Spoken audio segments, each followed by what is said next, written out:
Howdy, this is Jim Rutt, and this is The Jim Rutt Show.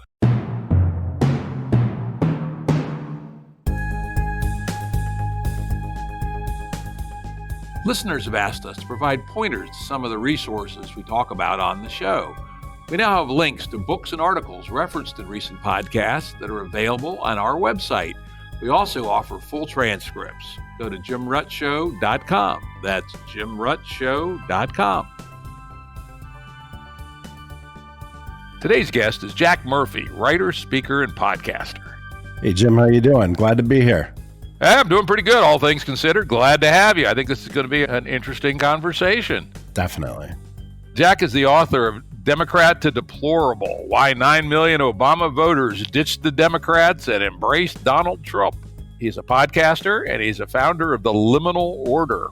Jack's got a BA in economics from George Mason University and a master's from Georgetown School of Foreign Service. Hey, that's pretty high tone. At Georgetown, he studied international finance and international affairs. How many international affairs did you manage to have? Over the last 20 years, Jack has built homes, schools, institutions, and communities. We're going to explore Democrat to Deplorable in some depth, and then we're going to talk about the Liminal Order and other work that Jack is doing in the area of social change. But what links it all together, at least to my mind, as I spent my usual 10 hours getting ready for this interview, is the life Jack has led. In some ways typical, some ways untypical. I don't often do this. I usually skip over the bio, but I think in your case, 5 minutes, I was a tiny baby born X, and bring us up to the current day might actually be helpful.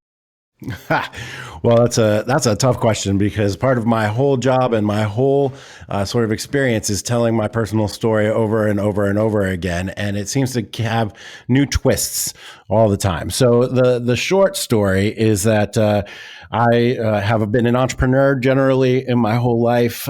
Started businesses when I was a young kid.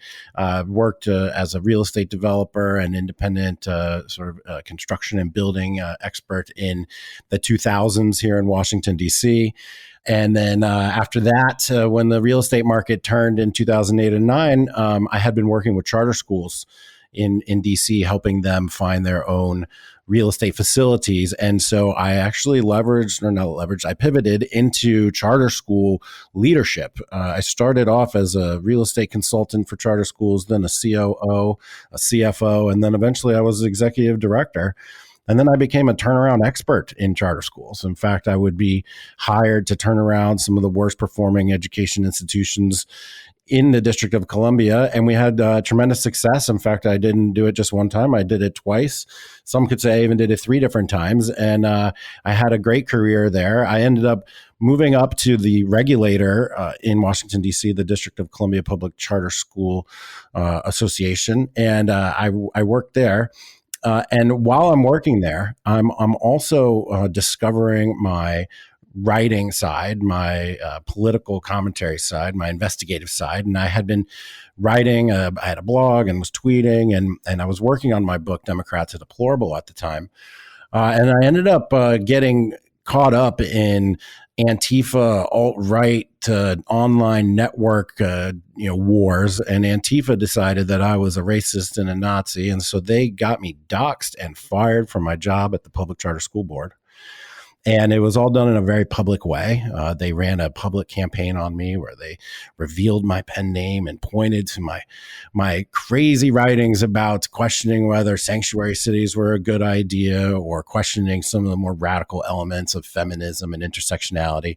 They said I'm a Nazi. They said they saw me at an alt-right rally one time, when in fact I was just there taking pictures of the Antifa and alt-right fighting each other. They used that to say that I was an associate of Richard Spencer and a bad guy, Jason Kessler, friend, all of which was completely untrue. And so I got caught up in this online network conflict, this sort of 4G war that's ongoing all the time. I got canceled, doxxed, shamed, fired from my job, reputation torn up and set afire in front of my eyes. I got banned from coaching Little League with my son because the Antifa contacted my Little League board. They basically went through every element of my life and tried to destroy it. So my sort of normie career got nuked, and I was working and writing at the time. So I just decided to double down on that. I published the book. did a speaking tour around the country, even went to Evergreen State College to present my book and talk to students there. And then a year ago in June, I started the Liminal Order. And the Liminal Order is well, I'm sure we'll get to it, but it is an all men's organization designed to be a response to the crazy social justice, intersectionality, critical theory warfare that's going on out there, but not in an overt public way, but rather in a let's live well and dedicate ourselves to our own shared values kind of way. And so that's what I've been dedicated to now full time for the last couple of years. And things continue to grow and expand. And we've got members, 200 members from all over the world, actually. And things continue to grow and the interest is very high. And so this is my full-time job now, Jim, talking to people like you, doing my podcast, working with the membership and trying to advance the cause of truth and sense making and understanding while also promoting, just basically like a traditional sense of positive masculinity. That's what I'm doing every day and I'm loving it. Yeah, this is this modern world, both you and me are playing in, right? Nobody gave either of us permission to do what we do, right? That's the amazing thing about this world. The traditional gatekeepers don't necessarily like it, right? No, definitely not. But they can't do anything about it, fortunately, or at least not directly. But as you point out, they can make you pay the cost. But hey, if you're a tough person, what do you care, right? Yeah. One thing that I noticed when I was reading your book was your DC area connections. I resonated with that. I grew up in the DC area. When I was a little kid, we lived in Anacostia, southeast DC, over on Texas Avenue. And then when I was 2, we moved to Prince George's County. My dad was a DC cop, worked his way up. One of the things you mentioned in the thing that I just grinned about was some of the local DC-isms like go-go music and mambo sauce. And I just remember one of the things we really loved was getting fried shrimp with mambo sauce at the shrimp boat in Northeast DC back in the days, right near the 14th Police Precinct back in the day when my dad had his first command job as shift commander over there. It must have been about 1965, something like that. And DC is an interesting place. We think of it as the seat of government, et cetera, but it's also a city that has its own culture, which is kind of cool. Yeah, people forget that Washington, D.C. is a city with its own culture and its own permanent residents.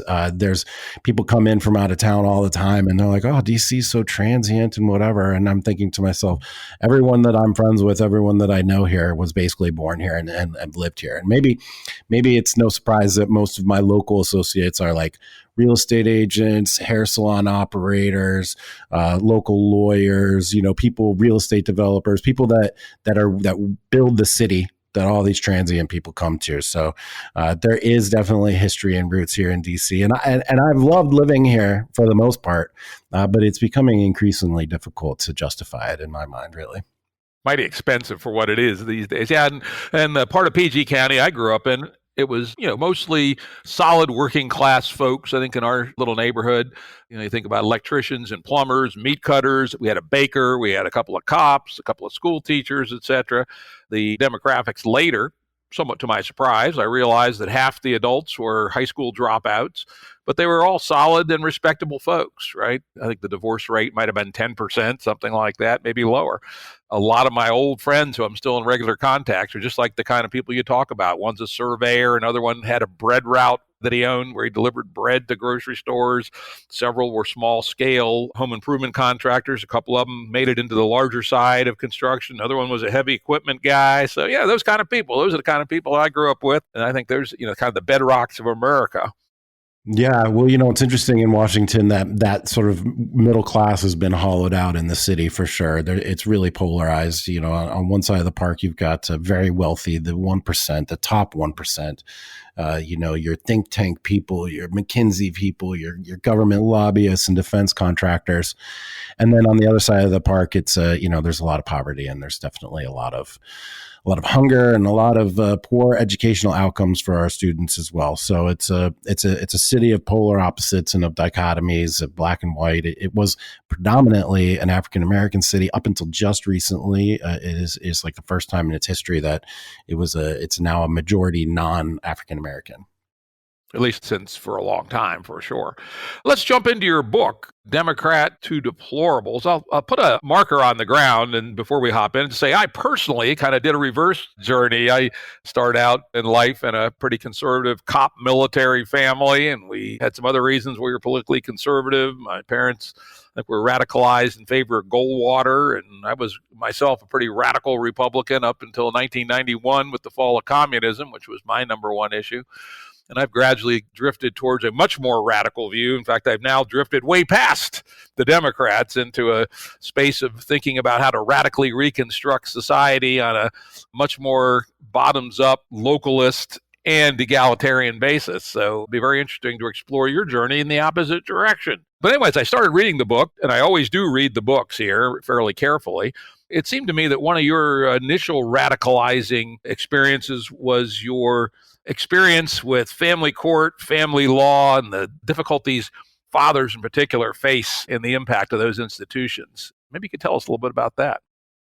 Yeah, in 2009 I got divorced, and it was the most difficult decision I ever made. And I look back on it and try to analyze it actually quite a bit. It started me down a path of discovery, of understanding that male-female relationships, the family unit, the perception of fathers, the perception of masculinity, all these things were in question. And I had no idea, really. I got married in 2002, divorced in 2009, and a lot changed in that time period from 2002 to 2009. Not the least of which was internet, social media, dating apps, etc., but also was the increasing rise of a sense that masculinity was something that needed to be dealt with, not embraced. And it is around that time that there was an increased activity in the sort of critical theory, intersectionality, social justice world that began to interject this idea into our society that masculinity was a bad thing that needed to be eradicated, because masculinity is the source of male power. Male power is the source of the patriarchy. The patriarchy is oppressive. Every society has been patriarchal. In order to free the people, we must end the source of male power, and that's to attack boys and masculinity and male behavior. I hadn't even known about that until I got divorced and started to experience and read the stories of the other men all across the country who had just been battling and fighting for the chance to just be a father with their own children. And I began to understand what it meant to have no-fault divorce, and how that became a one-sided contract that was only obligation for the man, but benefits for the woman. And it just became increasingly obvious to me that there was a real issue and a real disconnect and a real battle that was being waged against men. And it sounded crazy to say that at the time. And I'll be honest, I felt, and I did sort of populate sort of darker, more extreme, what it seemed to be extreme sort of conspiracy, just the corners of the internet. And we sounded like radical, crazy people saying that there was an attack on masculinity.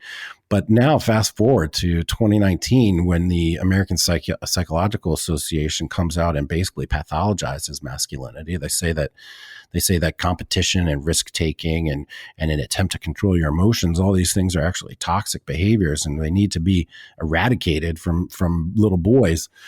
They made a public declaration that there is actually an attack and a war on masculinity. And now in 2020, I just did a podcast with James Lindsay, who wrote a book recently called Cynical Theories, where he explains how directly in the literature coming from postmodernism to today, the attack on masculinity is not only something that's real, but it's actually a central part of the strategy of the people that have taken over our institutions, taken over corporations, human resources department, media, etc. So what started for me through a painful experience of getting divorced sent me down a rabbit hole, or I started pulling on a thread.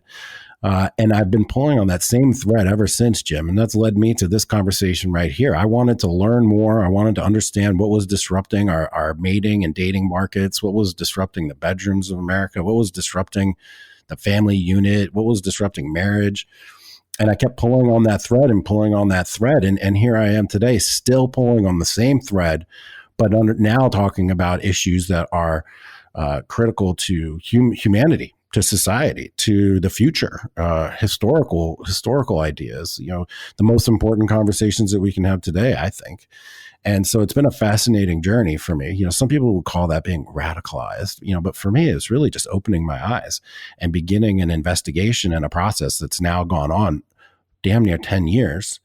And like, there's still more to go and there's still more to do. So I'm actually, on one hand, it's silly. It's a weird thing to say, like, oh, I feel vindicated now that the war on men is publicly stated and vindicated, that, there's obvious evidence that intersectionality and social justice, critical theory and stuff is an infection that has corrupted our system. Because, there's no joy in that. But at the same time, it does give a little bit extra wind behind my back to keep going, because things that people once thought were crazy now are just plainly obvious to the eye. And I feel like it's my mission and duty to keep pulling on that string and to see where it goes. Our Gameb world, we talk about that first experience where you start to see through the matrix, right? And you realize that this world that's been presented to you, in which so many people just follow their nose through life day to day, well, guess what, people? It's kind of manufactured bullshit. Yeah. And with effort, you can see through it. Yeah. And it sounds like that was your radicalizing moment. Let me read a quote to you, and then I'll give you a follow-up. You said, "Marriage is good for babies and women, but for men, it's a risky deal with enormous downside. Choose your partner wisely." My take on that is, as any good social operating system has to be good at taking care of women and babies. One of my touch points for many of my ideas, particularly when I was younger, was Robert Heinlein. You ever read any Heinlein? Not that I can recall at the moment, sir. You should. I'll give you some list. But he's a kind of libertarian, some people would call him right-wing, science fiction writer from the 50s and the 60s. He always made the huge point that the first duty of any society is take care of the women and children, right? However, to your point, if it's now tremendous downside risk for the man to do his moral duty, which is to take care of women and children, then what do you expect? That the marriage rates are way down. To my mind, one of the most screwed up parts of our current society, I'm sure I'll get some complaints about this, I don't really give a damn, is that the majority of births to mothers who don't have a 4-year college degree are now out of wedlock. That's across all races. Yeah. Even doesn't matter that much by income, as it turns out. Unless you're a 4-year college graduate with really, really good career opportunities, the downside of marriage has gotten so big that people just aren't doing it. And even in the 4-year college graduate world, marriages are happening later and later or not at all. And if we don't have that basic family unit, how the heck are we going to raise children correctly?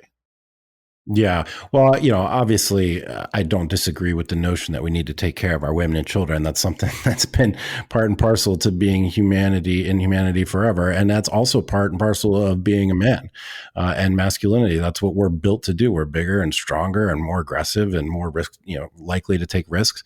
That's our job, is to protect. What I want to see is to have the incentives lined up to motivate both men and women into the proper outcomes. So like when a guy like Jordan Peterson starts talking about culturally enforced monogamy, which, when he brought that up, it just set off a firestorm, because people couldn't comprehend that culturally enforced is something entirely different than, government enforced. But there were distinct advantages to having a very secure and predictable family life. It's good for the parents, it's good for the children, it's good for society. And then the incentive structure changed. And so when men are disincentivized from creating families and from leading families, this is a bad thing. This is a bad thing for society in general. And over time, the negative effects of that will be compounded, I think. And I think it's a good analogy also for our political system, our economic systems, globalization, et cetera. The systems that we had in the past are broken. And as we continue to feed into the same system, we keep getting increasingly larger messes and more broken outcomes. Instead of, wanting to get the outcome that we desire, we're actually doubling down on these systems and getting more negative outcomes. But yet we haven't taken the time to revise the system or change the incentive structures or to make structural changes. We just keep hoping that the outcomes are going to be different, even though we keep doing the same thing. Again, isn't that the definition of insanity? Doing the same thing and expecting a different outcome, right? Indeed, it is. One of the things that were part of your journey, I'll actually read a quote. New tribes can be found online. When I began learning about the new dating scene, how to meet someone and what to do afterwards. That is one of the very interesting ways that the response is coming to some of these dysfunctional social trends, is because we're free to organize online, we are able to find the others and start doing things. You and I both know Peter Limberg, for instance, who runs the Stoa.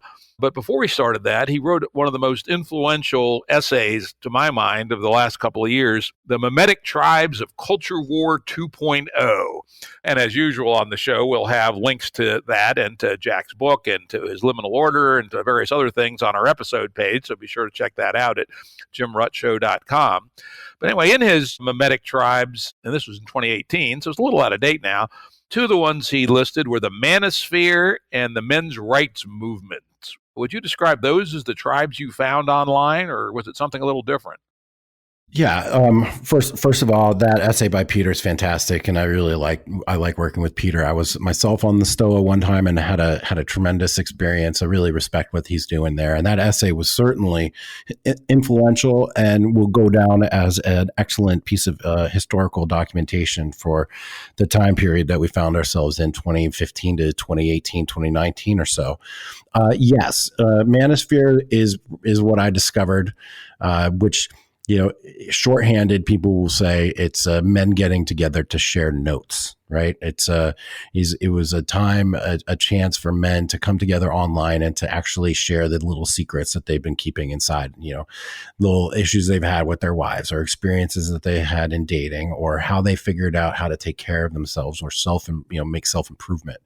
It was a chance for men to congregate in a way that offered them privacy and anonymity, and an opportunity to actually share and be a little bit more empathetic and vulnerable than they would have been ordinarily, because there's no real online community without sharing, right? You have to actually put yourself out there and communicate, and that takes a little element of vulnerability, which is an interesting thread to actually consider when it comes to masculinity and men's spaces. But yes, that manosphere area was where I started to learn about all these issues, which have led me to decentralized networks and online communities, etc. The men's rights activists, not exactly my cup of tea, because I find that there's a sense of victimology within that sphere. But I'll be honest, I haven't spent too much time with them. My ethos has always been, and the people that have followed me and have evolved into the Liminal Order are people that are willing to be independent, auto-regulating, self-improving, constantly reforming themselves, constantly improving themselves, people dedicated to self-improvement, people dedicating themselves to adding new tasks or new talents and new skills and new capabilities, people who are dedicated to quieting the mind, strengthening the body, figuring out ways to give back and contribute and build community. So that was what I took away from the manosphere, which was all of those things, plus just an understanding of male-female dynamics that I had not ever considered, because no one's passing that knowledge down. My dad didn't sit down and teach me about evolutionary psychology and evolutionary biology. My dad didn't sit down and explain the real nature of relationships between men and women, perhaps because he had no idea. But because the world had become so radically different through technology, the problems in relationships were exacerbated, and the solutions also became available online. So it was a really fascinating, dynamic place to be. And I will always look back on that time where I wrote and spent time in that sphere as valuable and important. But for me, that was just like a way station. That was just a momentary pause where I figured out how to get myself back together after the divorce, how to get my mind right, how to get my body right, how to build a community of people that saw the world similarly, how to form new relationships, how to build healthy relationships with your love interests.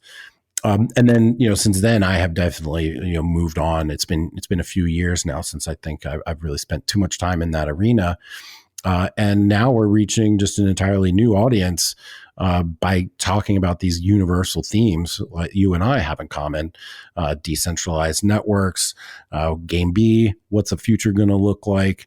And all these things are tied together with critical social justice theory and intersectionality and wokeism and all that, because we're trying to get down to a sense of truth, and we're trying to get down to a sense of what works. And so that's been the same ethos for me coming out of the manosphere and into this, which is like, what's going on? What are the problems? How can we fix it? What do we know that will work currently, and what can we do in the future to make things better? And I think that that's the common ground where you and I have right here, and other people like Jordan Hall and John Robb that I talk to quite a bit.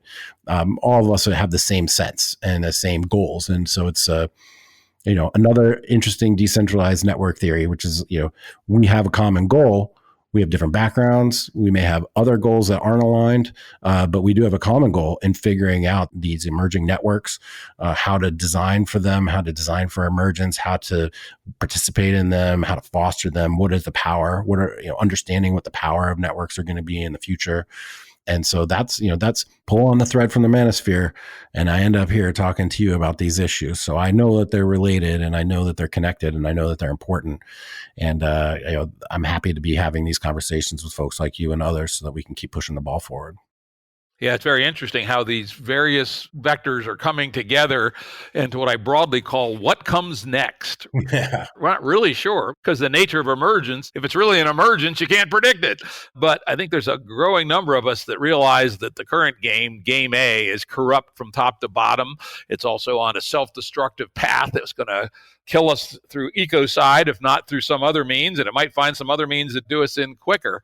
And I also like you use the word alignment. Bruce Kunkel, one of the old gangsters from the original Gameb, often likes to say alignment beyond agreement, which I find to be hugely powerful. That those of us that are on this mission of building a self-organizing, network-centric, decentralized, metastable world don't have to agree on everything, people, right? And in fact, that has provided a huge clue to me on how to build, which is from the bottom up, from the locality first, right? Mm-hmm. Rather than, big ideas top down, make people do it at gunpoint, the old Nazi communist approach. And we don't have to agree. As long as we're aligned generally on a better way to be, we can disagree about a number of things as long as we have a coherence, what I call coherent pluralism. There's a core of things we agree on, and then everything else we agree that we can disagree honorably with, right? Yes. Nothing wrong with that in the slightest. And I see that as the way forward. Let's get back a little bit to your journey. Sure. Now, this is one I happen to agree with you on. You mentioned that, traditional, and you mentioned the words already, traditional masculinity is now considered toxic and all that business. Funny, I was returned to an old online community of mine yesterday, which I'd been away from a year. It's kind of gotten taken over in parts of it, at least by what I would call goofy, woke leftists. And I got greeted by, wow, the toxic masculine guy is back, right? And I go, fuck you, right? I like to take their own rhetoric and do a little rhetorical judo, which is, in my opinion, toxic masculinity is hate speech, right? I'm offended. Yeah. And then, of course, that sends them in a tizzy, right? Because, damn it, I use a judo move on them. Because it really is, right? I mean, toxic means poisonous, right? Let's look it up in the dictionary. Toxic means poisonous. So how can be a normal man with normal masculine values and history be labeled toxic and not be hate speech? Indeed, it is. It's important to what you did, which is to turn the rules around on them, which is to use their rhetoric and to use their standards and to turn it around. And it usually doesn't lead to anything super productive, but it does sort of take the air out of some of the attacks that they have. And there are people online who dedicate their lives to following that rule of making the other side live up to their own standards. But the subject that you bring up, toxic masculinity, I mean, is that where we were headed with this? Because we can dig into that. Yeah. Let's talk about it a little bit. Yeah, it's like I said before, it felt weird and sort of weak almost to say out loud that there was an attack on masculinity, or that there was rhetoric around masculinity that was meant to diminish it. That seems like a weak position almost, right? It's like, I'm not a victim here. I'm not going to say that these people are harming me. I'm not gonna cry and say, oh, these poor people are making fun of masculinity. But the more I learned about it, the more I realized that it's actually a fundamental element of the strategy of the takeover by postmodern fused with intersectionality, fused with critical theory. That is a fundamental strategy, because at the core of all of those philosophies, I'm saying James Lindsay's latest book, Cynical Theories, you should get it, really lays out in a scholarly way the literature and how it led to where we are today. White male power is implicit and understood is a direct quote from a 1989 essay by Kimberly Crenshaw, which helped kickstart the intersectionality movement. And their whole concept is that every society has been patriarchal and oppressive, and that comes from masculinity and male power. And male power, masculine, mostly white, straight, cis, hetero, male power is basically the root of all evil for their philosophy, which is now a religion, right? Because the way that social justice and critical folks have set up their philosophy, it's unchallengeable, because there are no tools by which you can analyze their philosophy. There's no tools by which you can critique their positions, because they have snatched out the foundation for all of them by saying, science and reason are white supremacy, logic and math are white supremacy, a reliance on data is white supremacy, and the only thing that matters is people's lived experience, or what they call their standpoint theory, and that's their truth. And then all speech is political power, and power is about oppression, and white males are the only ones who can be oppressive. Once you figure all that out, and then you see it in practice, and you see it in practice in the implicit association test that has been forced upon large parts of corporate America. When you see it in the American Psychological Association's, statement on masculinity and how they need to actually treat masculinity as a pathology. When you see the way that masculine and men in general get treated in family courts, when you see all of this added up, when you hear believe all women and forget about rule of law or assumed innocence until proven guilty or due procedure or any of that, when you see people willing to throw away our constitutional rights in the midst of this battle against male power and masculinity, at some point you just have to admit that it's happening and that it's real.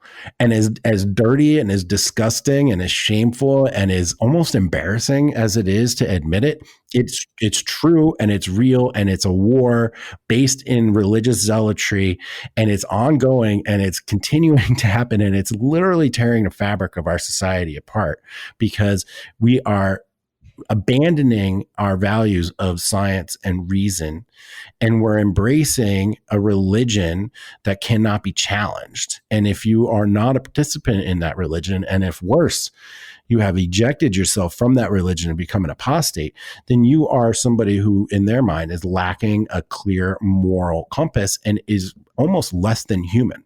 So we're seeing all this actually filter from the lowest parts of our independent relationships all the way up to the presidency of the United States, to Supreme Court hearings with Brett Kavanaugh, to the pass that Joe Biden is going to get on his accusations about rape and sexual assault, to the way things are being handled on college campuses, and the philosophies and instruction that are being put into our children's heads.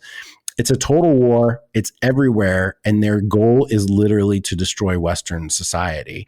And they're explicit about it. And we have to just start taking them at face value. And I didn't want to, because you sound like a crazy person when you talk like that. But the events of the last few years have finally beaten me over the head enough to where I can say that that's true, and I don't feel stupid saying it. And I can point to a whole list of evidence that backs up that assertion, including the explicit stated goals of the folks that are now taking over our institutions. So That was a long answer, but it's important stuff. And I'm glad that I came to these conversations with my background in male-female relationships and understanding what it's like on the ground, because it gives me a very clear sense of what's happening from the trenches. And now I get to engage with guys like you and James and others on theory and on public policy and on practice. So I'm ready. I've been fighting and preparing for this moment for a decade or more. And so today I'm built for today in all these elements. And it's actually kind of exciting, even though it's depressing. But I'm pressing forward every day. Yep, that's very interesting. And of course, I think you and I would both agree, as men of good faith and honesty, that the way women were treated in America and across the West for a long time was suboptimal, right? Definitely.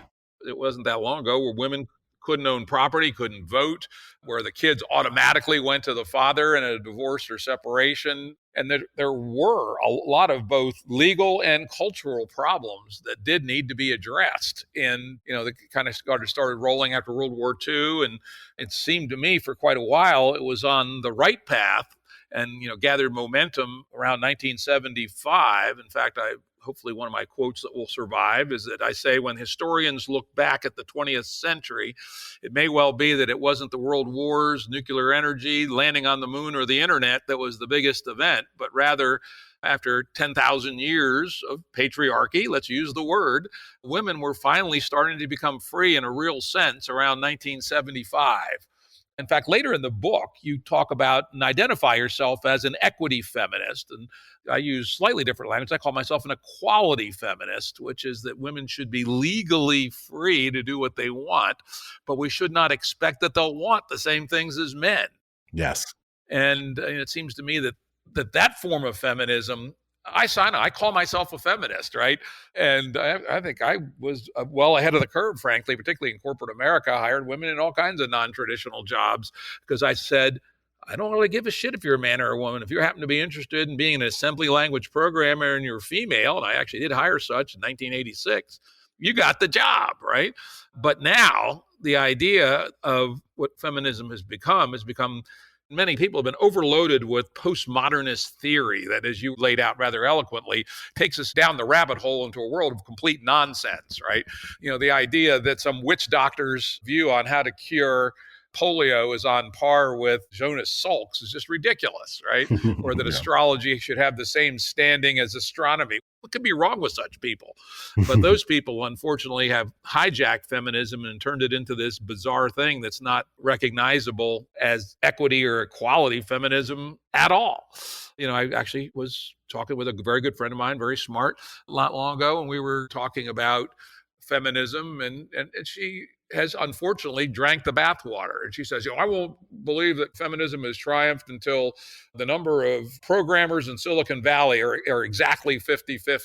And I go, well, Miss P, you're going to probably have to wait a long time because, frankly, I don't believe that's congruent with human nature or the differences on average. Keep in mind, on average, and these are statistical curves with big overlaps, ain't never going to happen. And I gave her the case of Sweden, which she didn't know. You probably are aware of this, that Sweden, probably the most gender egalitarian, in fact, I would say certainly the most gender egalitarian society in human history so far, at least since the invention of agriculture. The ratio of male-female in engineering is more skewed towards the male than in the United States. The male-female ratio in nursing in Sweden is more skewed towards female than it is in the United States. And so here's a country that I think by any standards has gone as far as any other country has gone or is likely to go in an ethos and an age structure for gender egalitarianism. And yet there are differences in the interests of people on average. Not to say that there aren't female engineers. There's plenty of them in Sweden, but it's maybe 15 or 20%. Or are there male nurses? Maybe it's 10%. It shouldn't be zero, but we should not expect equal outcomes. It's just unrealistic. Yeah, I think that's the main issue is getting, well, there's a number of things there, but yes, one for sure, as I wrote in my book, the fight for equal legal conditions under the law and the opportunity to do whatever you want is a righteous and justice war that was fought and won. And I support that 110%. Now, what I also support are women making decisions that other women, other feminists don't agree with. And it doesn't seem to be the feminists that today that are allowing and they don't believe in female agency. And in fact, writing about female agency was one of the things that got me in hot water a few years ago, because, I see out there this exact example you're talking about of like, we need to have 50-50 gender equality in every profession. But that doesn't jive with biology. It doesn't jive with reality. It doesn't jive with what women want. So effectively what you've got now are radical third and fourth wave feminists who don't believe in female agency and don't believe that there are any differences between men and women. And then also believe that we should regulate, legislate, and bureaucratize, compelling women into professional situations that they don't want to be in. Basically the solution to their problem, their 50-50 problem, are authoritarian. They are basically torture. They're basically slavery. It's basically compelling people to do things that they don't want to do. And when women don't conform to whatever notion the radical feminists have in their mind of how women should behave and live, then they get all crazy and insane too. And in fact, the whole thing, I again am making the same problem that others make, which is trying to apply rational thought to irrational behavior. There's just no way to do it. And the more you try to analyze it and the more you try to apply a rational lens, the more frustrating it becomes, because it is just a mucky gobbledygook of nonsense that really lacks at a fundamental level an appreciation for liberty, an appreciation for personal agency, an appreciation for the individual, right? All these things which are fundamental to our society, fundamental to our Western way of life. And people who consider themselves today still feminists, who still fight these wars, I don't know if most of them understand that they're actually working towards an erosion of the Enlightenment values and the Western values that founded our nation, that gave them the position to be in that they're in today. And so there's like a huge information campaign that needs to go on, an education campaign, national education campaign, which is going to be very difficult to do, because the folks that are pushing these ideas, like I said, it's a religion now. There's no questioning these concepts. There's no questioning these ideas. And as soon as you speak up, you're just a racist, misogynistic asshole, and you can be discarded and thrown to the wayside. And now all these folks are embedded in our institutions, in the media, in the government, in our corporate HR departments, academia, everywhere. And they're now in every other field on top of it. Law, critical law theory, critical fat shaming, fat studies, disabled studies, etc., where they're literally getting in the way of people becoming healthy. And they're literally getting in the way of people's liberty. And the opposites of these are, dishealth, unhealth, lack, slavery, authoritarianism, lack of liberty, lack of freedom. And these things are antithetical to the United States. And we're having an internal civil war on these ideas. And the Claremont Institute folks, they've identified that this is actually a separate system of justice that has been established within the United States that doesn't allow for everyone to seek their own outcomes and their own benefit, but rather you have to take from one person to give to another, which is, again, not part of our traditional justice ideas. And so there's a real struggle for the future of the United States and all Western societies right now. It sounds dramatic, but it's absolutely true. And if you track other political movements, you can see that they have in the beginning generally start with like an art aesthetic. And the postmodernism, started as an art aesthetic, and then it evolved into an application of that art aesthetic, politically speaking. And now it has moved into what James Lindsay called the reification stage, where it's like godlike, it's religion-like. And now it's in our institutions. So this is a long path that has taken decades to get to where we are now. And unfortunately, it's going to take decades to unwind this, or to build something that can be a competitor that's going to force these ideas out of our art, music, consumption, corporations, health insurance, health care, education care. I mean, and it's in every subject that we deal with. And it's going to take something revolutionary either to get it eradicated quickly, or it's going to take decades like it did for them to grow, for us to grow something that's going to be a counterbalance. And I don't know, Jim, if we've got time. Do we have decades before our Game A system just spirals out of control and disintegrates right in front of our face? I don't think so. It's an interesting question. And in our Game B world, there's a big discussion on the Game B group on Facebook for those that are interested. Also, you can check the hashtag Game B, all one word, on Twitter and follow these discussions. There's, those who think that we do have time and that we can outcompete and out-evolve over the next 50 or 60 years. And there are others who believe that Game A has so many internal self-contradictions and is leading to ever-increasing polarization that we'll have a rupture at some point reasonably soon. I must say, as a person who studied complexity science, I try to maintain epistemological modesty about the unfoldings of complex systems. Mm-hmm. We can know a bit about it, but to actually call your shot, I think, is a little overambitious. Rather, much like a good prepper does, and I'll admit to being a semi-prepper, which probably cost me a certain amount of social credit the last 30 years, but I've earned it all back in interest over the last 2 months, I can tell you, goddammit. Yeah, you have. That I think of an ensemble of trajectories, as a good prepper does, right? As I tell my prepper friends, don't prep for the asteroid that killed the dinosaurs. If that happens, just put your head between your legs and kiss your ass goodbye, right? But pick a series of scenarios which are plausible and prep for those, right? And so I think the same way about the collapse of Game A. It could happen tomorrow afternoon, might not happen until 2100, where we gradually eat it up from the bottom. So I'm kind of open on that question. Another comment about postmodern cancer that you've described as kind of eaten the brain of many of our elites. I recently had a discussion, a very good discussion with Hansi Freinak, one of the leading lights of metamodernism. In fact, I had a second one very recently as well. And one of the things I pushed back on him, he now actually is kind of agreeing with me. I said, Hansi, you estimated that 25% of people in modern societies like Sweden or the United States are postmodernists. And I'd say, horseshit, I think it's more like 1%. And he said, how do you get to that number? And I said, here's how I got to that number. Basically, take those who went to a top 10% elite university, which will get you down to, your Georgetowns, your University of Michigans, et cetera, the University of Virginia. So that's 10% of college grads. Let's take the 30% of them that are humanities or social science majors. That gets you to 3%. And college grads are about a third of our population. That gets you to 1%. So only 1% of people have actually been infected with the disease. The problem is, though, as you pointed out in passing, is that these people are absolutely grossly over-concentrated in the higher levels of media, the law, academia itself.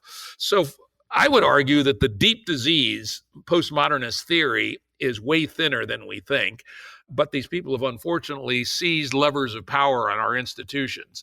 So the fight might be not as bad as we think, as long as we realize that it's this 1% that is our opponents, not the institutional ramifications that these 1% have caused. Does that make sense? Yeah, it definitely does. And you're right. It makes me think of Nassim Taleb's theory, the tyranny of the minority. So it doesn't really matter if you have a majority, you just need to have high leverage power, which they definitely have.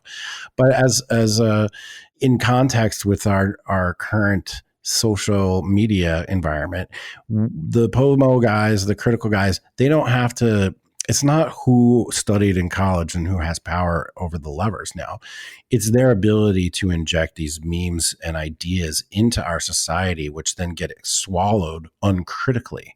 And so I would argue that most of America, at least blue America for sure, has swallowed all of these concepts and ideas without even questioning it and don't even realize that they have been Trojan horsed as in a way, right? So like, for example, my aunt, ardent feminist from the 60s, right, who fought for all the things that we agree on are good things, still calls herself a feminist today and now touts and spouts the POMO critical party line uncritically because in her mind, she can't see that her movement has been hijacked.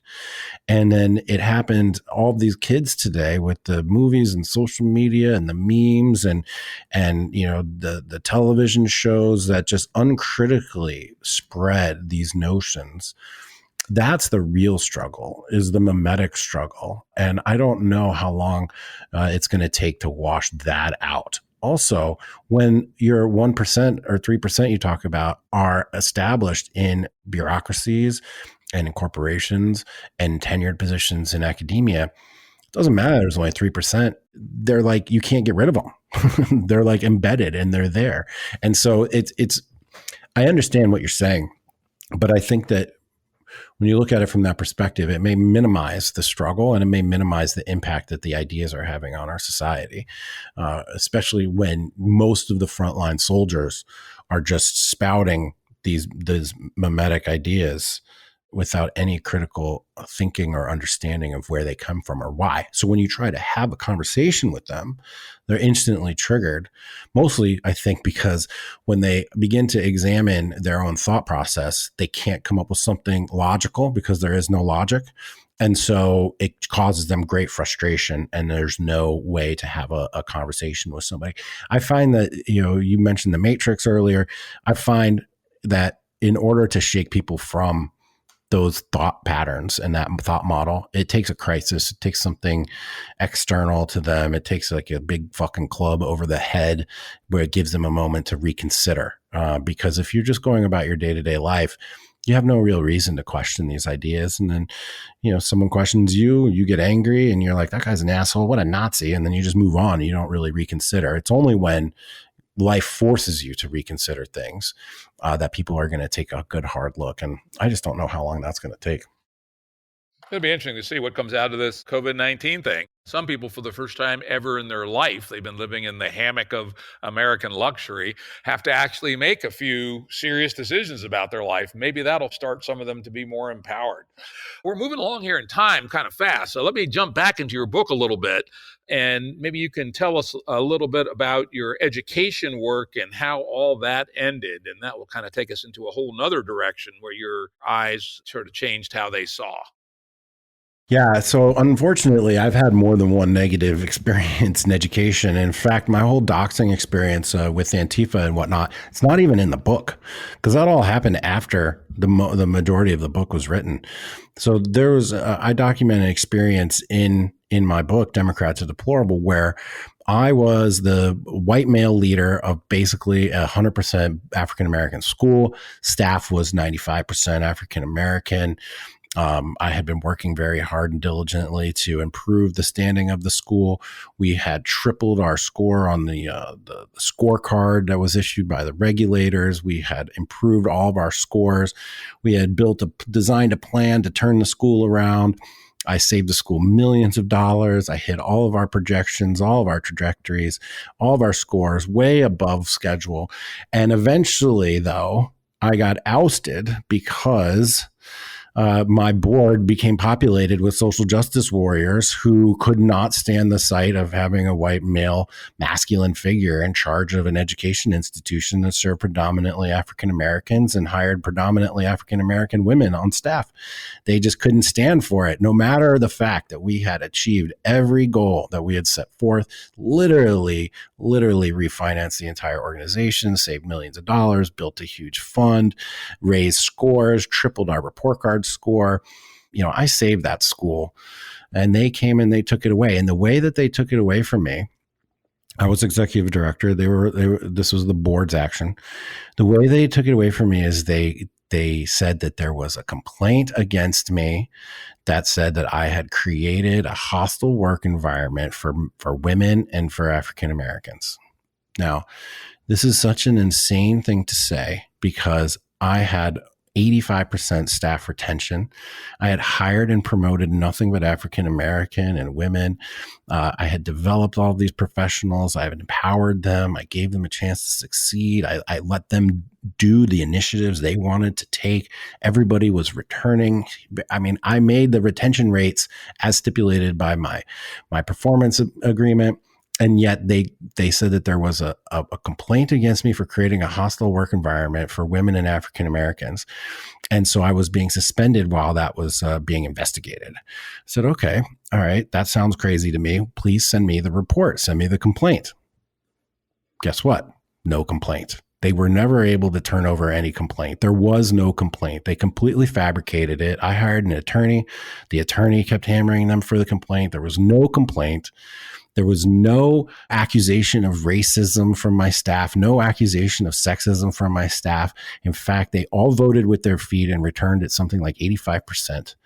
And yet the board wanted me gone. There was no way they could get rid of me. They literally paid me my bonus because I hit all the numbers. There was literally nothing they could do. So they concocted a story about me being a racist and a sexist, and they voted me off. And the board split 5-4. And the 4 people, it was split down female and male lines. And then the dissenters resigned afterwards because it was such a ridiculous thing that had happened. And I'm sad to report now that those same people that ousted me from that school in 2015, 2016, they ran the school into the fucking ground and the thing got closed. So they kicked me out when we were doing great things, and then they ruined the thing, and the school's now closed and completely shut down. And all I have to show for it is a chapter in my book where I get to outline the fact that social justice warriors can't even get out of their own way to allow African American students to obtain better education outcomes. They have to inject everything with their philosophy and with their perception of the world. They can't rely on data. They can't look at numbers that are telling them the truth right straight in their face. And what is their go-to weapon? You're a racist, you're a sexist, and you got to be kicked out of here.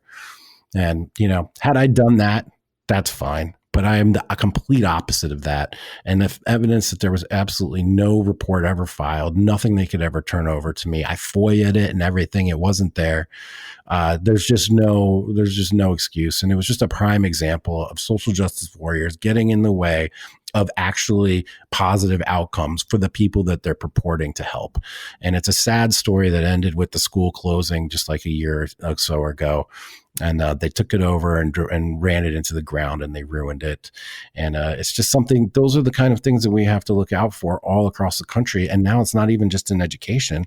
It's in healthcare. It's in disability studies. It's health, being healthy now. Saying healthy is good is bad, right? That's oppressive now. So social justice are literally getting in the way of people educating themselves, getting in the way of people liberating themselves, getting in the way of people's personal agency, getting in the way of people becoming healthy or less disabled or obese. I mean, it's just insane.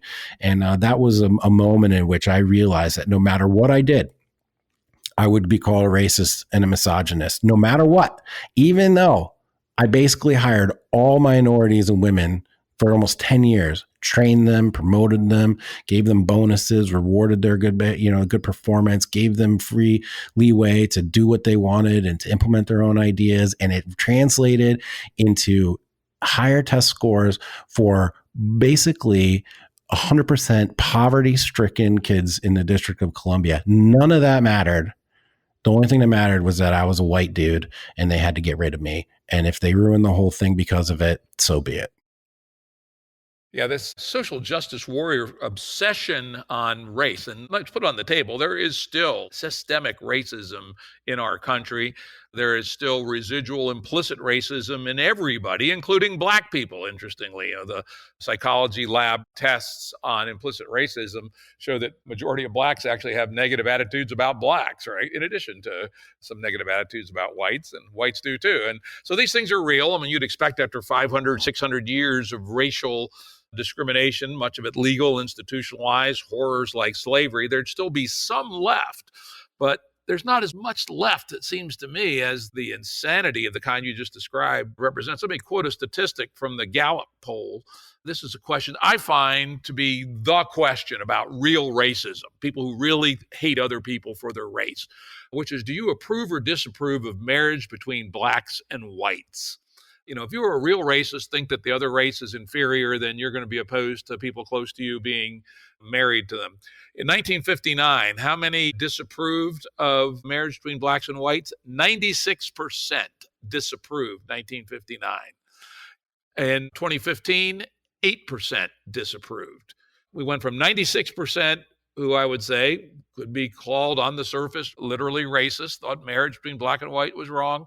It's now down to 8% over a relatively short period of time. Seems like a remarkable progress. And yet, social justice warriors seem more spun up than they've ever been.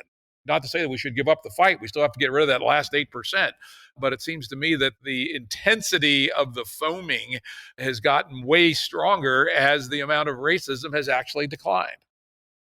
Yes, that's absolutely correct. And part of the reason for that is because as a society becomes flatter, instances of unequal outcomes become more prominent. And so this is the real rub, Jim. There has never been a time in America where minorities and women had more rights, more opportunities, more people rooting for them to win. There's never been a time in America where there was more money spent on education, more of a focus of closing the education achievement gap. There's never been a time in which the corporate America wanted to hire more minorities, more people of color, more women, et cetera, et cetera. Never has there been a time at which the whole society was working towards that. And yet we find there are persistent differences in outcomes. There's differences in the education outcomes or differences in professional outcomes. And so now, because most of the limiting factors have been peeled away, now people are left to become who they are basically because of who they are and of their personal choices and the choices of their families and such. And if there's not 100% equal outcome in that environment, then it has to be only because there are racists out there. And so as long as there is a persistence in a difference of outcomes, the majority left now will only be able to point to a mythical, fabricated sense of racism that's out there. Because I'm going to push back a little bit on the remaining element of quote institutional racism in America. That's all assuming that there are actually people sitting in a position at a desk somewhere that's deciding to act in a racist capacity. When we talk about there being a gender gap in wages, that's not just like if it to the extent that it exists, which it doesn't, that's not just like some big figure, ethereal, ephemeral figure out there that you're pointing a finger at. No, you're actually pointing a finger at a guy at a desk or a woman at a desk who's looking at a resume and looking across the table at somebody and being like, well, we usually pay men $100,000 for this job, but because she's a woman, we're going to pay her $70,000. That's what that means. When people talk about institutional racism or discrimination, to me, it's a cop-out because it's avoiding actually zeroing down on the specific instances on the margin at which discrimination allegedly is taking place. And so when you really begin to think about how is it actually happening, there have to be people who are making these decisions. And frankly, I just don't see that happening out there at all. And unfortunately, there are going to be differences in outcomes across all groups of people. We know this to be a fact. We know we can study. Science shows us that men and women at large have differences in preferences and psychological makeups that are going to lead to different outcomes. Like men being men and women being women, free to be who they want to be, are going to have different income levels. That's just something we all need to accept, but nobody can seem to accept that fact. And that is going to apply to tall people being better at basketball and smart people being better at physics and whatever the case may be. There's going to be differences in outcomes. And as you pointed out rightfully in the Swedish model, when people are given the maximum amount of freedom to be who they are and who they want to be, they end up picking things that are different from other people, and they end up having different outcomes. So as a society, we have to accept, and we haven't gotten there yet, especially in terms of education, we have to accept that there's going to be different outcomes. And until we can accept that there's going to be different outcomes, there's going to be this ongoing war on racism and war on oppression and war on masculinity and war on white people, because today now it becomes the only explanation rather than accepting the fact that there's going to be different outcomes. Now, as my experience in education has shown me, there are two factors which almost 100% correlate with student outcomes. It is the education level of the mother and the income level of the zip code that the student comes from.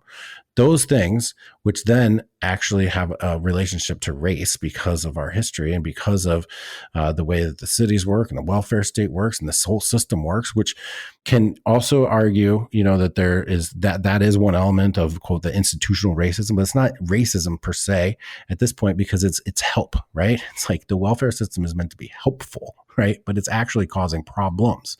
And so when the outcomes are unequal, which they are, the achievement gap is persistent and consistent by those factors all across the country.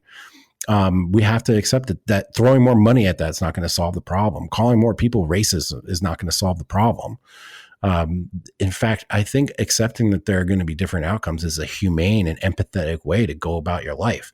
And this is where it gets difficult to have these conversations. I had a conversation like this with an evolutionary psychologist, Bo Weingard, and he got in trouble for talking about this kind of stuff because you can accept that there are differences. There are innate differences, biological differences, psychological differences, differences in outcomes, without all of a sudden like taking some great leap into supremacy and oppression and like eugenics and shit. It's like we just need to look around and accept a reality so that we can do the things which are going to improve it.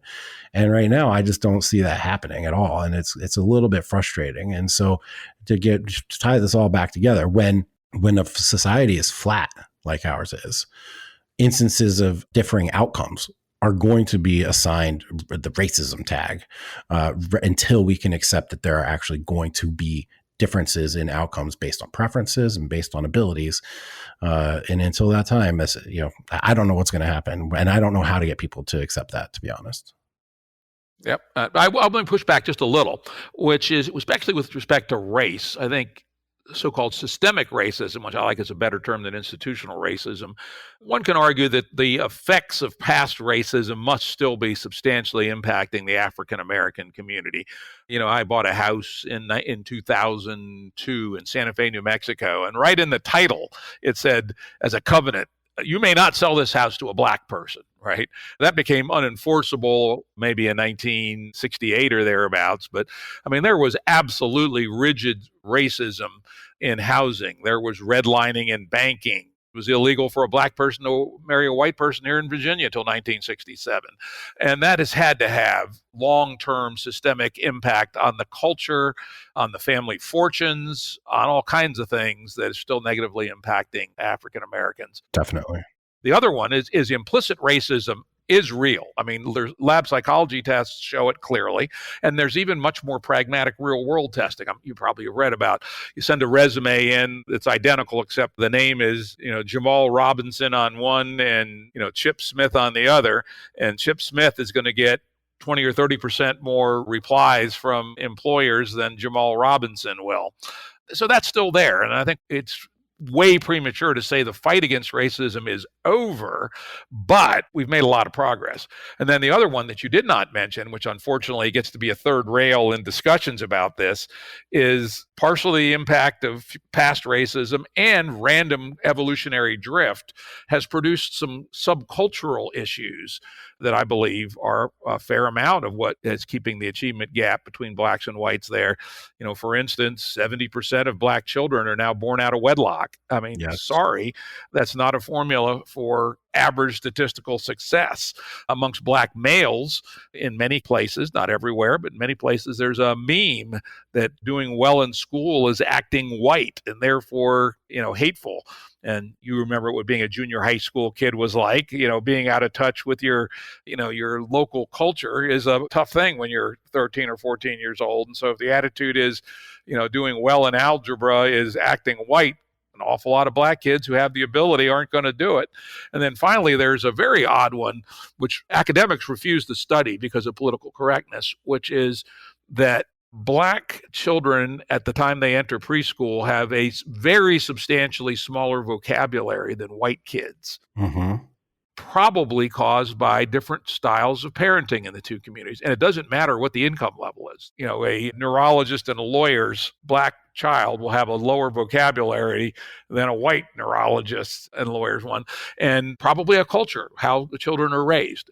But no one will study it because they're afraid of being called racist. So anyway, there is still some reality there, and there's still some work to be done. Can I just want to interrupt one thing? Sorry. The implicit association test is bullshit. I have to say that. And in fact, the actual author of the implicit association test has come out and said publicly that that test is not meaningful to use as a behavior modification system or as a way to actually accurately assess whether or not people are inherently racist.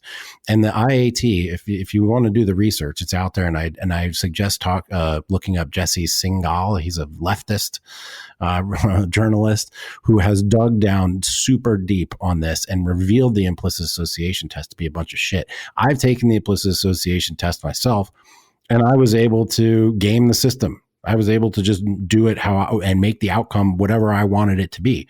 So the idea that there's some sort of implicit racism within us that is uncontrollable, that we cannot resist and we cannot fight back against, that influences all of our behavior every day, I think is actually a very nefarious and negative idea that the actual author of the study would say is not true and does not come from the study itself.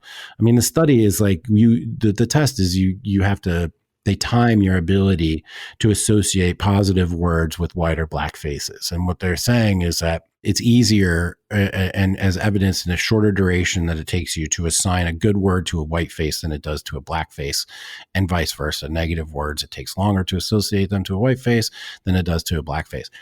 You know, if that test, he says, is inapplicable to analyze society at large, and that it should not be the basis for behavior modification programs, which it is now. Basically, in every corporation in America, every institution, every university, the implicit association test is assumed to be gospel, and there is a billion dollar industry built around it where people come to your school, your institution, and they teach you how racist you are and that you can't help it, except we're going to brainwash you and brainwash you and brainwash you through all these different programs and workshops and whatever, and beat you over the head with the fact that you're a racist, even though the study itself is flawed. So I strongly suggest that you take a deeper look on that and look at Jesse Singal, because that guy is totally unbiased. He's not a Republican. He's totally egalitarian. He just was able to suss out the fact that that test does not have any scientific merit, in the same way that whatever study that they did to say that there's like 1 in 4 women on campus gets raped or sexually assaulted, that too completely bunk. Even the people that created the tests say that it's not universally representative, can't be extrapolated. It was a survey. They twisted the words around. However, that test, just like the implicit association test, that survey became the foundation for the 2011 Dear Colleague letter that modified Title IX, which then corrupted our entire academic system and put all men in the crosshairs and called everybody a rapist. And so there are these zombie studies that float around that, even though the creators themselves say they shouldn't be used for how they're being used, they're continuing to be built to bludgeon people over the head and build entire huge billion-dollar industries around them. And these are the things that we need to destroy. So I don't mean to harp on that, but the IAT is one in particular that requires deeper investigation. Well, send me the link and I'll put it up on the page. People can make the decision for themselves. Let's turn to the next part of your journey, which is, it sounded like, you grew up as a Democrat, right? Probably a pretty progressive one. But then after all these experiences and the research you did and the road you took, you did the unthinkable. Talk about your previous political views and then where you ended up in 2016, and both intellectually and emotionally about that journey. I think that people find that very interesting. Well, I'll say this, my journey, I have not changed. So that's the issue. I haven't changed. The world around me has changed dramatically. Now, I always believed that, support gay people's rights to get married and have guns and grow weed, right? Gays, guns, and drugs was what I always said, even as a kid, as a shorthanded way to describe my views on liberty, right? Let people do what they want to do so long as it doesn't impact other people. And I still have that same position. What happened is that the Democrats, as we've discussed, have created a new system of justice that's not based on liberty. It's totally unjust. It's about taking from other people. It's about blaming other people. It's about an aggressive act to diminish other people in order to, quote, provide justice. And so once Obergefell happened, gay marriage was solidified and ruled to be the law of the land. And once it appeared to be to me that the cannabis legalization movement had reached a tipping point, once those two issues came off the table, because I support them both, my allegiance to the Democratic Party was severed at the same time as the Democrats seemed to be spiraling farther and farther away from me to the left into this very, very ultra progressive social justice shit, which isn't based on any sense of liberty at all. So I have stood still while the world around me has just gone crazy. The Democrats have careened to the left. The Republicans are supporting cannabis and gay marriage. Donald Trump was the first presidential candidate ever in the history of America whose platform position was that gay marriage was settled and the law of the land. Not even Barack Obama, not even Hillary Clinton, not anybody else. It was Donald Trump was the very first presidential candidate to support gay marriage. So when now I can say, okay, drug legalization looks like it's on its way, or at least cannabis. Gay marriage has been ratified and is the law of the land.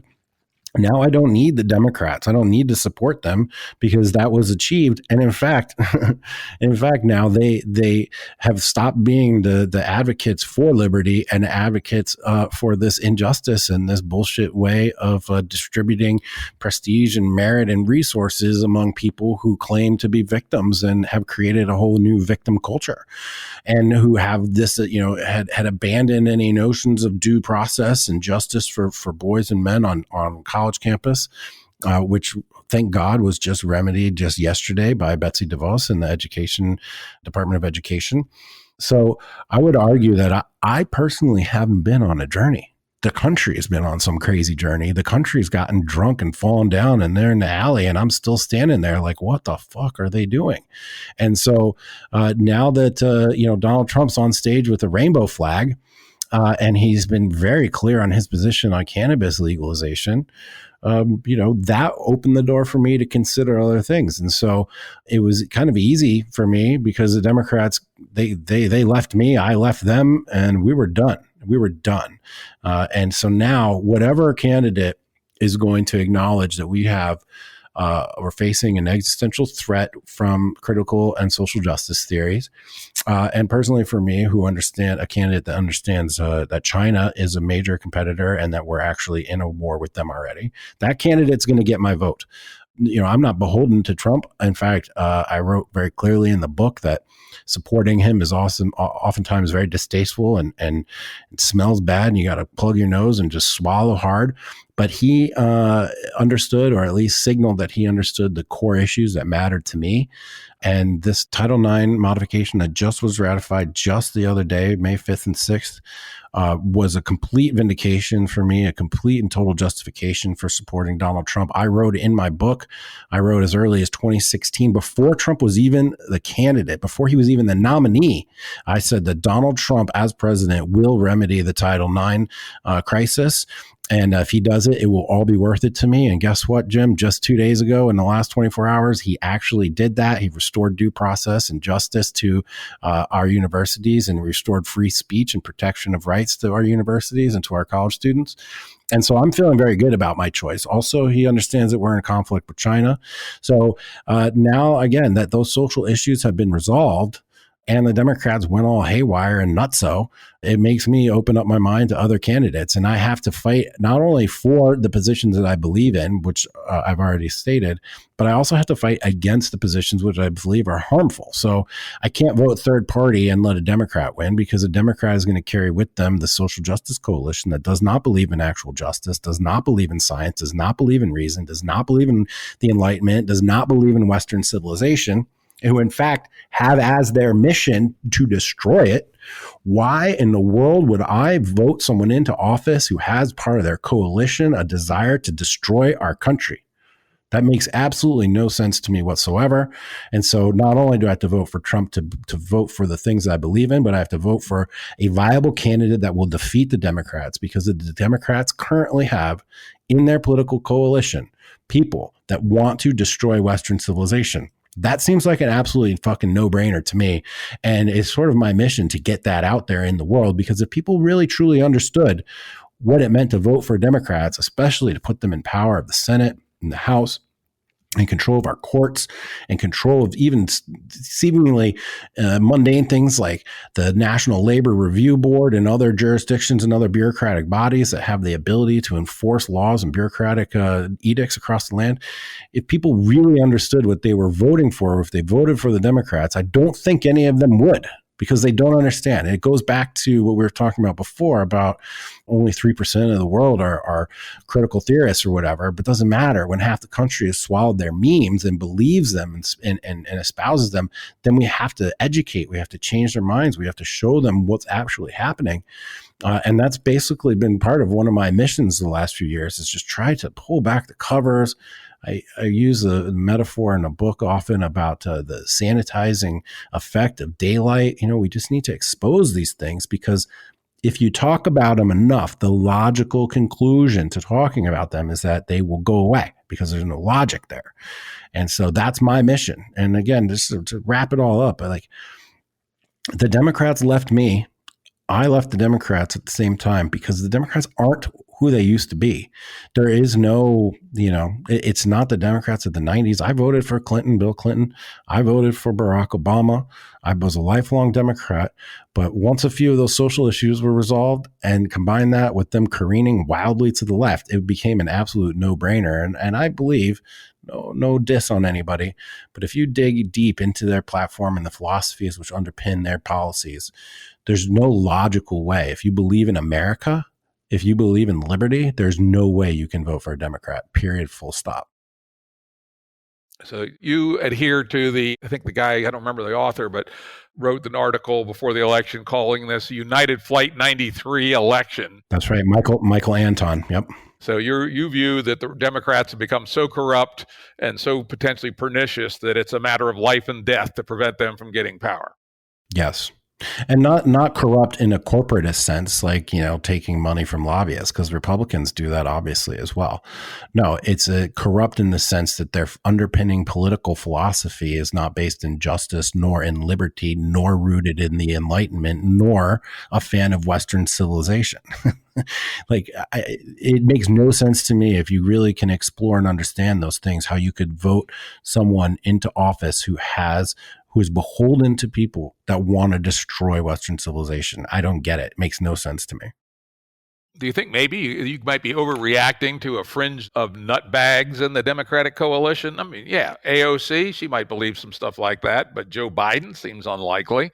No, Joe Biden is the one that believed in the rape culture, who did the 2011 Dear Colleague letter that took away due justice and due process and liberty from boys across the country, who prohibited accusers of being cross-examined, who threw away evidence-based decision-making. No, Joe Biden is the worst one of them all. Joe Biden has no idea what he's doing. And he has apparently, either he's completely ignorant or he's evil. I'm going to probably go with a combination of them. But Jim, back up for a second. We've already established that the postmodern critical folks have taken over every institution in America. They're already in power, and they're already doing their thing. We have our education system, K-12, is going to fully adopt wholeheartedly the 1619 Project, even though the people that wrote the thing had to come out and say that it was flawed. They just gave themselves a Pulitzer Prize. It's now going to be part of our curriculum to teach us that our kids, that our government was created and our revolution was had in order to protect, encourage slavery. Come on, get the fuck out of here with that. Now, they have taken over. They have power everywhere. They're in all the key positions of leverage. And that political coalition is part and parcel. Every Democratic candidate on the stage in the debates said some version of this: America, country, racist from top to bottom. racism getting worse every single day, misogyny getting worse every single day. All of them. They can't even say I'm going to pick the best candidate for vice president. They all have to come out and say I'm going to pick a woman because she's a woman, because she's got magic ideas, because she has boobs. None of that makes any sense to me. And they've become completely plain about it. There's no hiding it anymore. And so, no, I don't think I'm overreacting. In fact, I think I'm shining the light in the exact key position where it needs to be, showing everyone the evidence, discussing all the philosophical underpinnings, showing the clear scholarly work that has led us to this moment, showing the lack of due process on campus, showing the infringement of rights, showing the hypocrisy of the Kavanaugh stuff versus the Biden stuff. I mean, I don't know. I think I'm the only one speaking the plain truth. And that's partially because this is hidden and it's insidious and it's pernicious and there are carriers there. Okay, this is a good analogy. They're like asymptomatic carriers of COVID. They don't know that they're spreading the virus. They're just walking around and coughing on people, but they don't know it. Right. And so when people say things like believe all women, they don't understand that that's a denial of reality and justice and science and reason and liberty. They just think, oh, it's cool, we should defend all women, right? But no, it's deeper than that, because it's creating a parallel system of justice that is totally antithetical to the founding fathers' visions and to the Constitution and to the Enlightenment and to everything else. So maybe I sound like a crazy radical. I don't think so. I have reluctantly come to these positions through thorough investigation and analysis. Okay. Well, I would say you make your point of view very clear. And I commend you for that. You've done the work. And you admit the fact that Trump is a bit of a prime fucking asshole, right? Totally, dude. I mean, and, I could not vote for the man, I must say, on the grounds of character. He's a liar. I mean, I'm not even sure he's a liar, because I think he's sufficiently mentally deranged that he does not understand the difference between truth and a lie. I mean, on Monday, he'll say X. On Tuesday, he'll say Y. On Wednesday, he'll say X again and won't even be slightly embarrassed about it. And, he's a narcissist on a level that I've never seen. And I've had a pretty high-profile business career. I met many of the famous tech gods of the 90s and double aughts and other major dudes on Wall Street and such. I never even came close to seeing a narcissist on the level of Trump. And, we're paying the price for his narcissism here in this COVID-19 stuff. If he wasn't always trying to make himself look good, we might have actually taken the thing seriously back in February, when there would have been time for us to have squashed it like Taiwan did. But instead, because he's the deranged individual. The guy is mentally ill, literally, in the level of narcissism and how everything has to make him look good and is disconnected from reality.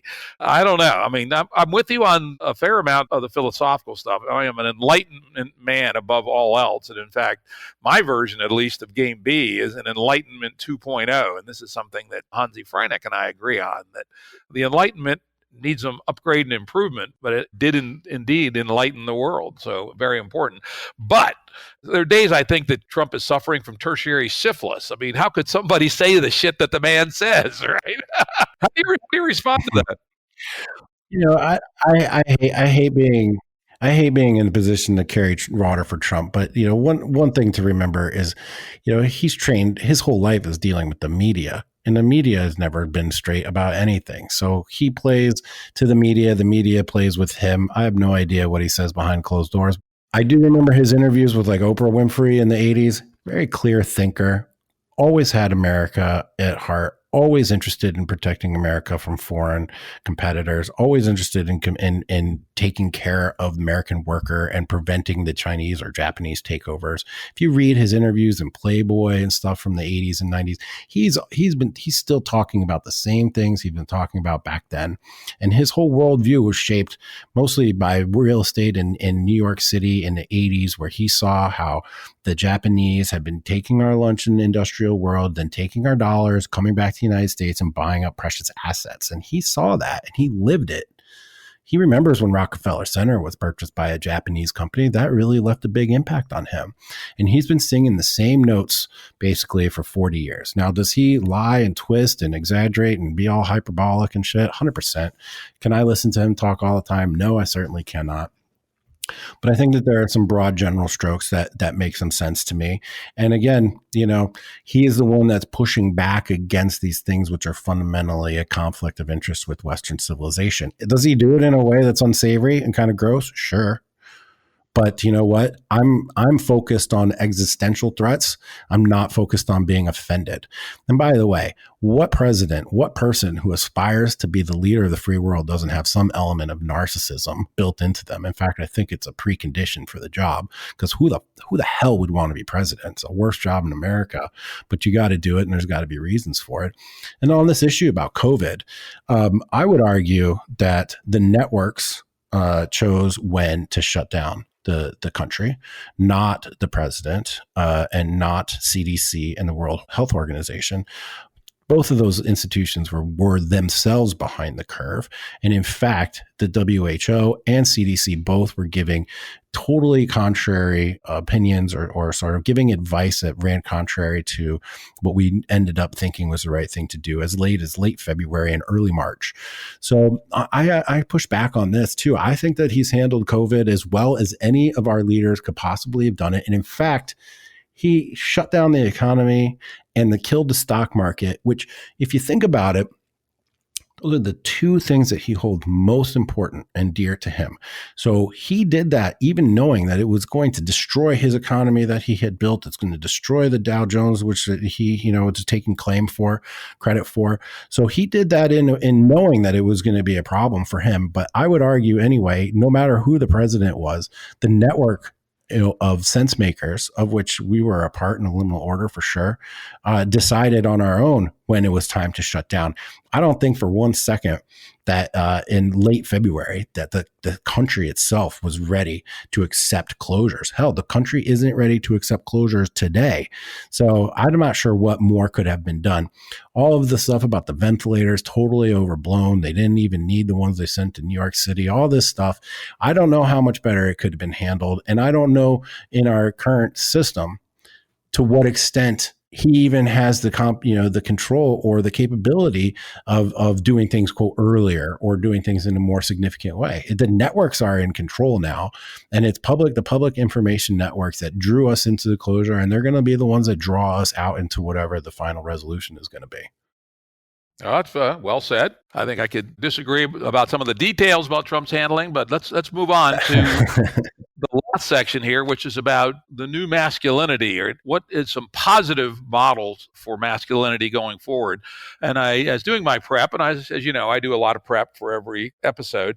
I read a wonderful essay that you had written some time back called "Smashing Kids in the Face and Other A+ Dad Tips for 2020." I was just reading this, and I was just going, yes, this is wonderful. To refresh your memory, it's about a dodgeball game you had with some kids in a park. Tell us about that. Yeah, that's a great piece, and I appreciate you bringing that one up. I had a lot of fun with that. So basically what happened is my mom was in from out of town, and I've got 3 kids, and so our whole family, girlfriend, everybody, we went to a dodgeball park. And while we were there, we were playing and having fun, and the kids wanted to play, or it was a trampoline park rather, and the kids wanted to play trampoline dodgeball. So we went and we started playing, just our little family. And before I knew it, there was like a whole crew of like 8 to 10 to 12-year-old boys that just showed up out of nowhere to start playing in our dodgeball game. And the more aggressive that we got, and the more fun, and the harder we went, like it seemed like the boys were even more and more into it. And one time this kid hit me with a ball, and my first reaction, I looked at him, was, "Where's your dad?" And he goes, "I don't have a dad." I was like, oh. And I looked around and I started to observe, and I noticed that there were no fathers there. The ones who were there had their nose buried in their phone. There were moms there without their husbands. There were boys there who didn't have dads, and the dads who were there weren't engaged and they weren't involved. And none of them were being physical or aggressive or smashing kids in the face with little Nerf balls on a trampoline net, where the kids absolutely flipping loved it, right? The boys loved it so much I had to send them away after a while because I wanted to get back to my own family. And it just became, as I was writing about it, it just became a great example to me of like, where is the male leadership in our society today? Where are the dads out there leading our families? Where is the aggressiveness and competition and physicality, especially physicality between dads and boys is important, right? Kids have to learn, what boundaries are. They have to learn how aggressive they can be without, making other people upset. How to play. Play is such an important part of childhood development. The whole story just became an allegory, or I don't know, a metaphor or whatever. I'm not a writer. Oh, wait, I am.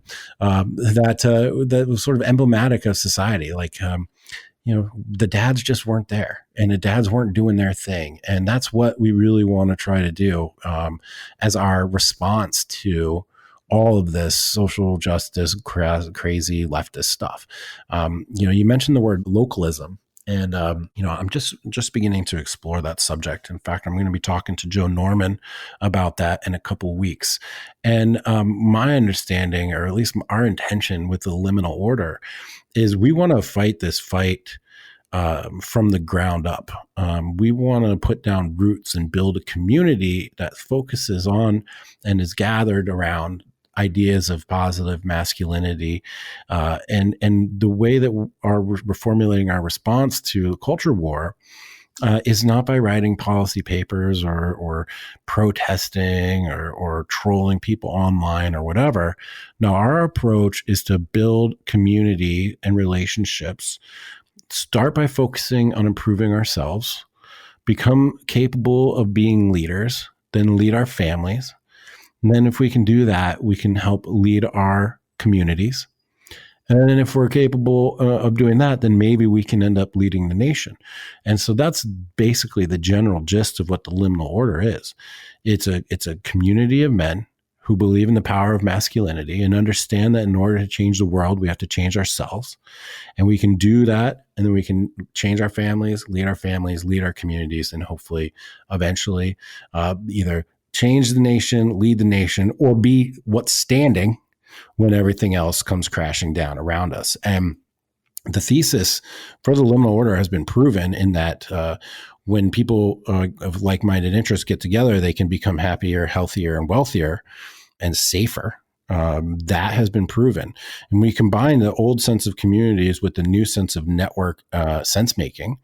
Then you have a hybrid product, which is us, which is the Liminal Order. We're an old style community in the sense that it's like mutual aid society. We help each other when we're in crisis. We do professional networking, personal development, social events. We have in-person meetings. We've had in-person meetings at, I think, almost 9 cities across the country now. And then we combine that with network sense-making and perception and discernment. And so we're both an old line community plus a 21st century sense-making apparatus that has allowed us to be ahead of the curve on things like COVID and Corona. We knew that there was going to be a total shutdown, meat shortages, all of these things that are happening now. We knew back in January. We put out a position paper in the middle of February to all of our members, warning them to get prepared, warning them to stock up on meat or get hydrochloroquine or do a number of things, but basically just be prepared. And some of our members' families said they report to us that their families thought that they were crazy, but then a few weeks go by and all of a sudden they're prophetic, in their advanced knowledge of what was going to happen. So that's our response. All of these things are tied together. That's why that essay is on my website. That's why my book is congruent with the work that I'm doing, the Liminal Order that I've created, the community that we're building. All of these things are tied together. I'm tired of people whining about shit on social media. Policy papers are totally ineffective. Revenge is not worthwhile for me with Antifa and all that. The smart and only rational thing to do is to build a community that's based around the values that I hold important, to frame it and to gear it up in a totally 21st century way, and to live the best lives that we possibly can so that we can build a community that's either going to be a role model for society or in the event of a cataclysmic event, which I know a lot of people that you and I talk to think is coming in the next few years here, then maybe we will be an entity that is left standing amidst the rubble and ready to lead the way then too. So I've put my money where my mouth is. I believe everything that I say sincerely. I've put it into practice. I'm at once a product of all of the shit that's going on, and I feel like I'm working on a solution to everything what's going on. There's a congruency to my personal experience, my personal narrative, the world around me, and the work I'm doing that's very fulfilling. And it's giving me energy. It's inspiring to others and to myself. And so I'm just continuing to move towards that energy and to move towards these positive solutions, because despite the criticisms that you've elicited from me, despite the shit talking that I've done in this episode, I am generally very focused on how to move forward positively in a constructive manner that is good for me, my family, my community, and my nation. And this is how I'm doing it, and this is the reward that I'm getting, and it feels good, man. To be honest, feels great. Well, very well said. I think we'll end the session there. I think you explained where you're coming from and most importantly, what you're trying to do. You're certainly part of this 4G war that we're all fighting, where we're, building our own independent but interoperating entities that's exploring the space of what comes next. Yeah, absolutely. And I'm happy to talk to you again later about more explicitly Gameb strategies, Gameb communities, decentralized networks, emerging networks.